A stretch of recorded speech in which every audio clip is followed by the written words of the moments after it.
I'm Cathal Summers, And I'm Deirdre Glynn, your Teagasc Sustainability Advisors, and you're welcome to the Teagasc Environment Edge podcast number 27, bringing you the latest information, science and opinion to improve farm sustainability. Former FBD Young Farmer of the Year, and in 2019, overall Sustainable Grassland Farmer of the Year, with up to 10 grazings per paddock and producing 17 tonnes of grass dry matter per hectare. Bryan Daniels, farming with his wife Gail in Kilkenny, talks about the generational influence, his farming system and the importance of work-life balance. This is a two-part interview. Listen in to how Bryan believes dairy farmers can meet the sustainability challenges of the future while still achieving high outputs and what he's doing on his farm. Could you tell us a little bit about the background to your farm and how you became interested in farming? We've been up here in Rahinairn a good few generations.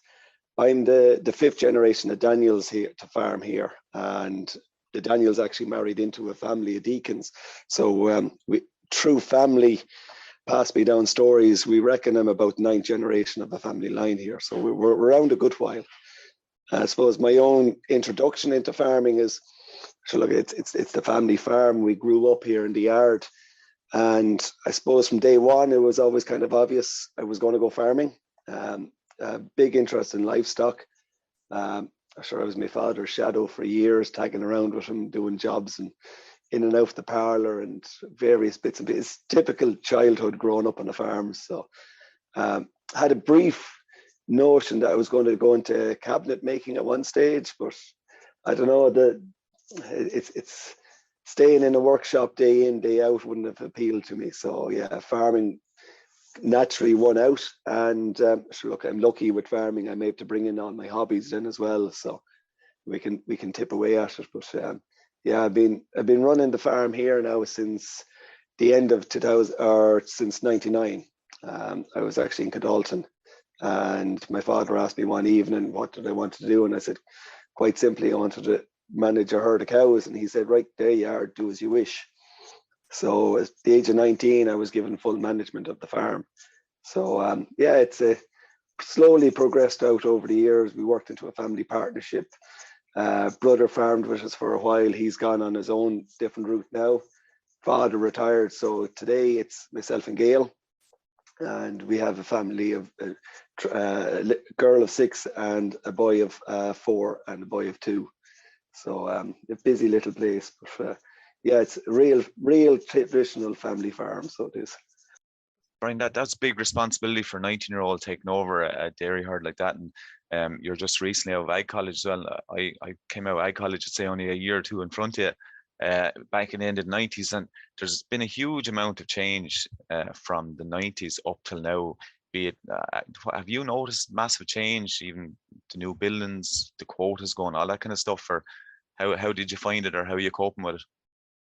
Yeah, it was a bit of a shock. I remember thinking that I wasn't quite ready. But I suppose the great thing about a pressure like that is that you learn to adapt and adjust. And yeah, it's crazy to think that I'm nearly running this place 22 years now. But yeah, the pressure of or the opportunity of giving the herd at that stage, like we were milking a decent herd at the time. There was 90 cows milking plus beef cattle, and it was a contracting business.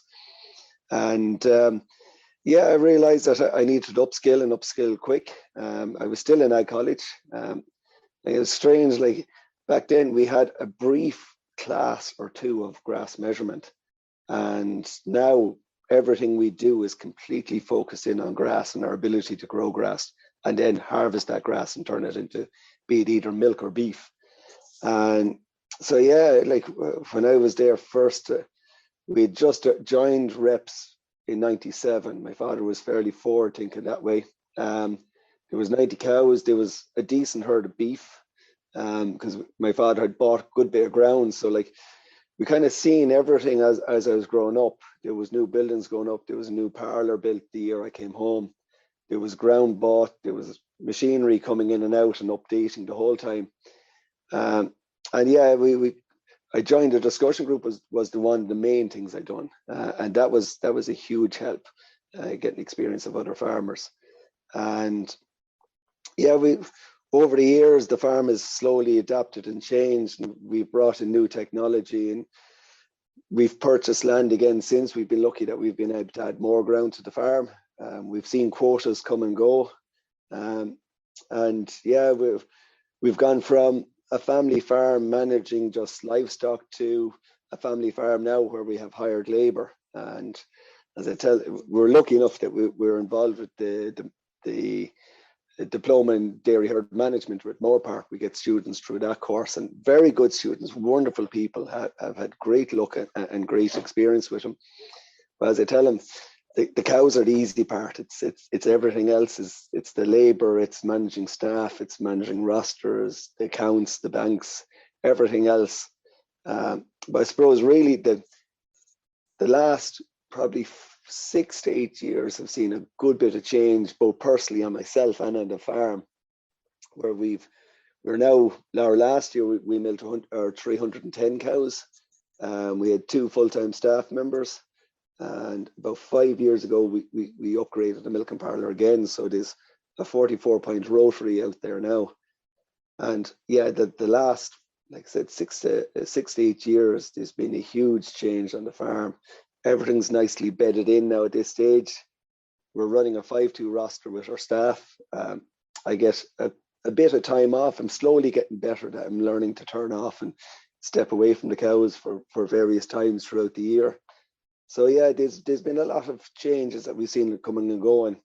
The real big changes now in the last couple of years is probably the social pressures that we see coming back on farming, like what we used to do in terms of wildlife and biodiversity protection 10, 15 years ago. That's all the in-range now, where we were probably originally counted that we were a bit away with the fairies and kind of living an eco life in terms of what we were trying to do with clover and hedge laying and stuff. That's really stepped up to the mark now, and the consumers want to see this more as well. So yeah, it's an ongoing process the whole time. So it is.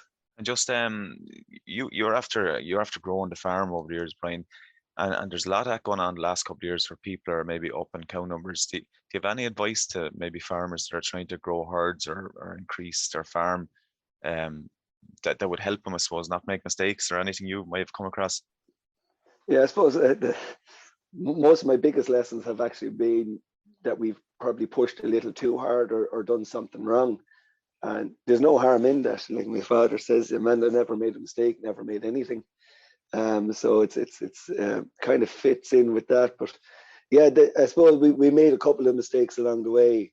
When we were pushing cow numbers and getting ready for quota removal, I was told several times that we wouldn't be able to manage the system and higher cow numbers with a clover system. So we actually, unfortunately, we turned our back on clover for a couple of years. But lucky enough, about 4 or 5 years ago, we realized that this was wrong. And we started bringing clover back in on silage swarts and in on the heifer ground. And we're now in the process, probably starting in on the 3rd year of rejuvenating clover across the dairy platform. The other mistake we made as well when we were growing cow numbers is that we pushed for as many heifers as possible. And we bred heifers out of cows that weren't suitable. So we're in the process now, probably 3rd year into the process, tidying up the herd a bit. So we bred heifers out of cows that were more susceptible to illness, more susceptible to lameness. And they were mistakes, because you breed a bad heifer out of a bred cow and you're just continuously regurgitating the problem. So we're in the process now that we're only breeding from the elite of the herd. We're actually going back using more sex semen now. So we're trying to get labor tightened up as well. So, and I suppose kind of as well personally, that one of the mistakes we made as well is that we buried ourselves too much into the farm, that we didn't take enough time off originally. When we were, like when Gail and myself got married first, we probably should have stepped back from the farm more often. But it's hard to do as well when you're growing your own business. And in defense or denial, I say, like, it is our own business, and that's what we were trying to grow at the time. So, but yeah, they're the ones, like, concentrate on quality. You don't have to push for the big numbers straight away. It's okay to grow organically within the farm. Yeah, and I suppose the main thing is trying to get the time off and remember why you're farming and why you like it. That's I suppose the 3 ones that I'd sum up where we are at the current time anyway. So Bryan, we all know that EBI and growth efficiency on the farm are very, very important. How much work have you put into the breeding program on your farm over the last few years in respect to productivity, I suppose, number one, and carbon footprint? I was lucky. I started with a very good herd, or had the genetics of a very good herd. When I came home first, the original goal was that we filled the quota with the cows we had. That was at that time, back in the late 90s. Because of the contracting, a bit of the focus was taken away from the cows. But for the first few years, we just milked everything we had. We milked white-faced Herefords, we milked a couple of Charlies, we had the old AI bred Friesians in the herd. And it was after a year or two of watching and letting the herd settle itself and get going that I can really remember the moment that the light bulb turned on. I was sitting on the loader feeding feed passage and suddenly noticed a very good cow in the herd at the feed rail that I'd never noticed before. And I looked her up that evening, and she was a 6 lactation cow, AI bred, a pure Friesian, and she was invisible in the herd because nothing ever went wrong with her. She never got lame, she never got mastitis. She went in calf in the first service. So yeah, that was the kind of the moment that the interest really kicked off in the breeding herd. So we started focusing in on those cows. So what we like to say is that we have this almost invisible type cow, the cow you don't notice, that comes in, gets milked, goes out, doesn't get lame, doesn't get mastitis, doesn't get sick, goes in calf to the first service. So we've been working on those things in terms of how we bred the herd. And longevity is very important. There's no point having a young cow that you put all this effort into. You put 2 years of effort into getting her to the parlour, and she only lasts 2 or 3 years. And as one of the sayings we have here is that when a cow gets up to 6 lactation, then it's real profit that you're making. So it's the longevity. You're into mature yields.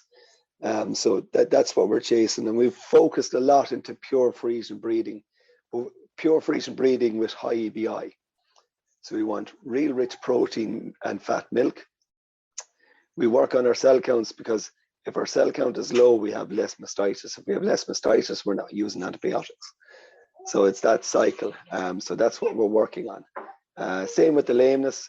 If she doesn't go lame, she's milking better. And then all this leads back to that you're producing that milk at a lower kilo of milk size. You're no stranger to grass. You're a farmer, Grassland Farmer of the Year, 2019, I think, wasn't it? And you won a sustainability award as well. You're growing a lot of grass up there, and your farm is very productive. But I remember, like last week when we were arranging to do the podcast together, the first thing you sent us within minutes when we spoke was you had your own sustainability plan. I'm not sure how many farmers actually have one. We're very impressed with it. And part of your sustainability plan is really, really heavily based around grass. Can you tell me what your view is on that and what kind of stuff you get up to? You've mentioned clover a bit there already. Yeah, I suppose the sustainable plan that we sent you, that's a kind of a summarized version of probably, I'd say about 4 or 5 years of discussions between Gail and myself. We both have our own personal view of what's right for our farm and for the environment around us and for the environment going forward in terms of the kids as well. We want to leave the farm in a better state. So yeah, we've always analysed what we're doing. And yeah, the one thing, this farm is good. Like it's an elevated farm. We're farming between 780 feet up to a little over 1,000 feet at the top of the hill. The yard itself is 960 feet above sea level. So it was always classed as a farm of less productivity because it wasn't growing. It's not capable of growing grain or crops. But the one thing this farm really does when you manage it, it grows a lot of grass. It's cold in the spring, but once we warm up in the summer and from here on, this time of the year onwards, we will grow a lot of high quality grass very well. And I suppose the grass focus is the best way we can produce milk off this farm is by using as much of that grass as possible. So the less inputs, so the less fertilizer we buy in, the less grain we buy in, and the less of these fancy ingredients and everything. So we're going back to a sustainable thing, the thing that the farm can do year in, year out. And that is, we can grow a lot of grass. And that's been the entire foundation of what we've built on the farm now since, is that we don't like feeding meal. Even back in, I remember when the drought started kicking in back in 2018, and we were, actually it was 2 years previously, Gail and myself were out in New Zealand, and we flew back home through Indonesia, and we saw all the rainforests being cut down and palm kernel plantations across. And in 18, the simple way of feeding cows was you buy a big truckload of palm kernel extract and you tip it in the feed passage and you're pushing it to the cows daily. But we decided that in 18, we didn't want to be part of that system. So we focused on what we could source locally and from our own farm. And we were lucky that that previous spring, we got some extra grass and bales. So during the drought, we just worked on grass, and that was it. And we've pushed further. The herd of cows that we have today isn't the herd of cows that are as important to us. The herd that's really important to us is the one that we're going to have in 10 years' time. So we're breeding the cow for the system that we run. So we don't feed excess meal. We let the cows find their own place in the herd, and we're breeding from them. So it's all about grass, the cows, and then the output. So that's the way we're trying to run it. And the sustainability plan then as well is how can we reduce our reliance on, say, synthetic fertilizers, or how can we reduce our reliance on, say, bought in diesel or electricity and stuff. So we're trying to get our carbon footprint down using that method as well. So the more we can do it, so in terms of synthetic fertilizers, we're using clover now, trying to generate the nitrogen on farm. We're trying to reduce our energy consumption by, we put in solar panels there last year. We put in a 21 kVA system on the cow sheds. We've been monitoring water usage on the farm. We've gone to LED lighting. We've gone to low voltage systems. So we're trying to do everything. There's variable speed milk pumps. So we're using less electricity for milk and process. So all this is brought in on the plan that has been discussed over the last 4, 5, 6 years between Gail and myself. That's it for this episode of the Teagasc Environment Edge podcast. Listen in next time for part 2 of the interview. Thanks to Bryan Daniels, dairy farmer from Kilkenny, for joining us on the show. Don't forget to rate, review and subscribe to the podcast. You can listen on Apple and Google Podcasts, as well as Spotify. And for more information, go to the Teagasc website at teagasc.ie. I'm Cathal Summers. And I'm Deirdre Glynn. Join us next time for the Teagasc Environment Edge podcast, signpost to farm sustainability.